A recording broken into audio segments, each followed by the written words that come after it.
We get tons of questions about full finishing from viewers, and when I don't know the answers, I call in an expert, my good friend Gary Lord. Hi, Gary. Hey, welcome Sloan. back to the Loft. Thank you. Now, Gary, I've had a lot of letters lately about color blending. Yeah. People are having a little bit of problems with it. They're thinking it's not as easy as it is, but really you're pretty telling me simple. that it's really simple. It is simple, and a lot of times you don't even have to use a glaze, and I'm going to show you that step right now. All right, let's see it. Well, first off, what you want to do is, I like a satin eggshell for the base coat. Okay. Because the paints will slide a little bit better on that. And Okay. that's what I already have on here. And now I'm just going to take any paint colors of my choice. I'm using this russet color. And the whole key is you just do small little areas of it. There's no glaze at all, but your rag is damp and wrung out. So then you just pat it and twist it, and you blend your colors right into the wall.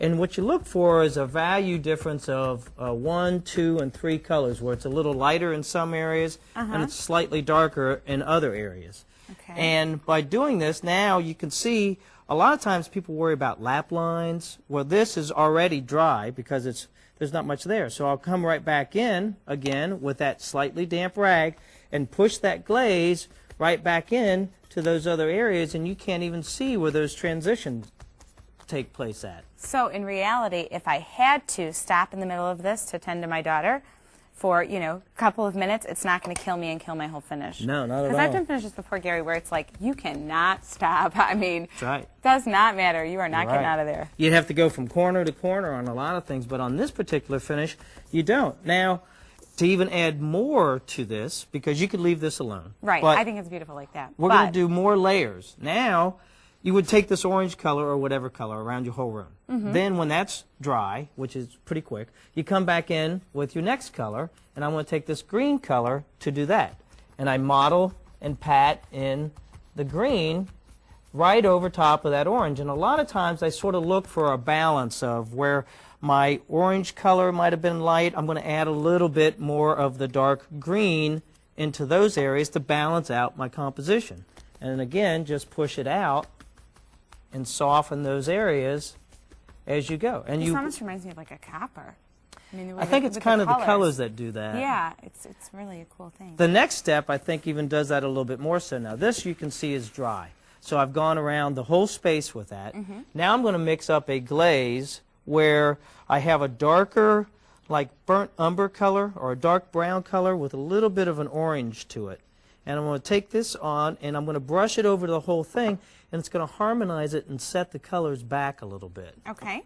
And I have a dry rag right over there if you would hand me that. Ta-da. You're a wonderful The assistant. trusty assistant today. Yes, indeed.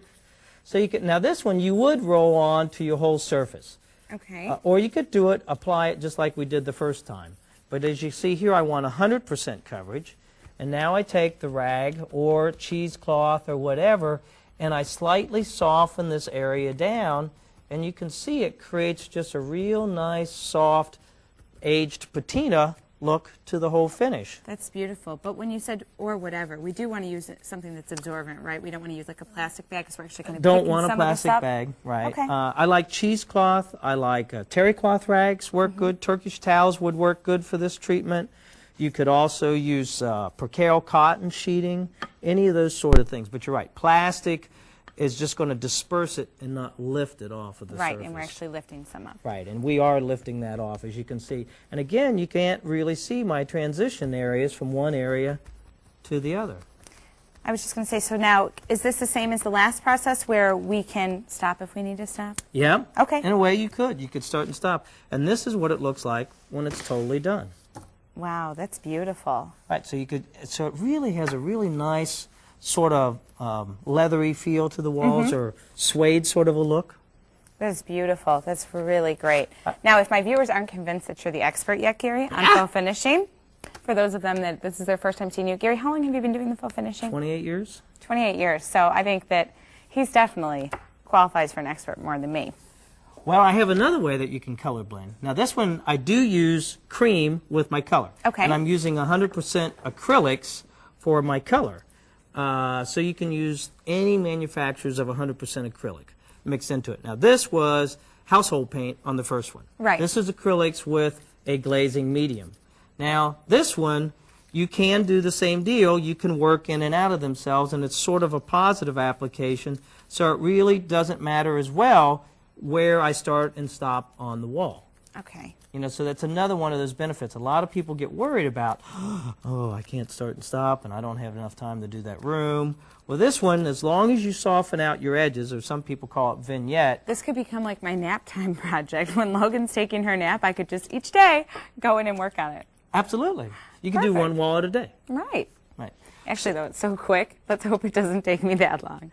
Well, what I'm looking to do here is sort of already interblend these colors while they're wet. Okay. So I need to keep this wet while I'm working on it. As you can see, you know, all that is still glistening because it is still damp. And I've used 4 colors. You don't have to. How are you use choosing? one. I mean, how do you choose your colors? I usually coordinate with the fabrics or the decor of the room. Right. You So do tons they're of really custom work, specific so- to that decor. Okay. If you're just mixing colors for play, well, then you could use anything that you like. Right. But my case is most people will hire me specifically to make it coordinate with the rest of their home. And we should probably tell the viewers, too, that you always work on demo boards when you're here with us, and that you always recommend that everybody does that, which this is just a, I'm forgetting the word. This is called 24-point Carolina board. So it's really Okay. cardboard or Okay. poster board. You could even do it on masonite or any of that. But you're But right. to do a sample first before you take it to your wall. I do. I do it for every job. I have clients come specifically, like you would be my client. You would come to my studio, and you, Sloan, are going to bring your fabrics so I can coordinate with what you have in your home. And then I make the colors up right there with you, and then you have your selection of saying, it's a little too blue for me. Right. Or it's Pull a out a little little of too, the blue, or give me more orange, whatever. Exactly. But they get the choice of it. Okay. Right. And even if you're doing it for yourself, you still need to do that. Right. Because I've been doing this 28 years, and there's times where color still surprises me, and I think, Or well, when you're mixing like this, when you're blending. right. Right. And then all of a sudden it becomes tertiary colors because 2, 3 colors blend together and create a whole new color that wasn't there to start with. Right. So you Exactly. could end up with some muddy looking walls that way. And that's what you need to be careful with. And if you look, my colors are isolated, but they do interblend ever so slightly. If you hand me that rag again, I can dry show one? you the next. Yep, the dry Okay. one again. And it's okay if it's slightly soiled, because trust me, by the time you get around a room, it's real soiled. So now you want to take it and do a slight little hit twist with your hand and blend those colors even more together onto the surface. And you can see, you know, the difference between the pronounced coloration of Oh, just yeah. brushing it on and then mottling it or blending it into the surface. Now, some people, you could leave it just like this. If you like a little heavier, busier pattern, Okay. you could leave it alone. But I have another trick that I think is really cool and is sort of mystifying when you look at it. You really don't know quite how it's done.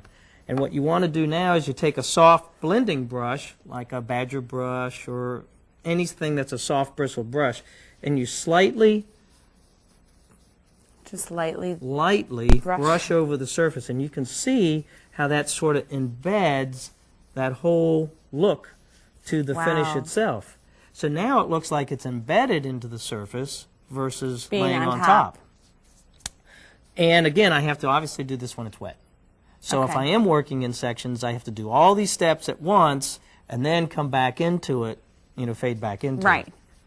And one other little trick that's kind of cool is that while this is wet, you can use isopropyl alcohol or even denatured alcohol and spatter it lightly with that and let it sit for about 5 to 10 minutes. Now I have a board that I've already done that with, and I'll just move this down. And now what happens is after that sits, when you brush over it, it makes all of these moon crater sort of movements. Can you see those? Oh, wow. Is that cool? And that's what the alcohol does to this like glazing cream that I used. Oh, that is so awesome. It looks so textured, though. Doesn't it look pitted? Oh, And that's so cool. It's, you know, it's mystifying how you do it. No one would even really know. That is great. Well, you've definitely answered my questions on color blending today, and I hope that our viewers at home don't have any mysteries about it. But thank you so much, Gary. This is a great one. I hope you'll come Thanks. back. It's a lot of fun. I would love to. Thanks, Gary. Thank you.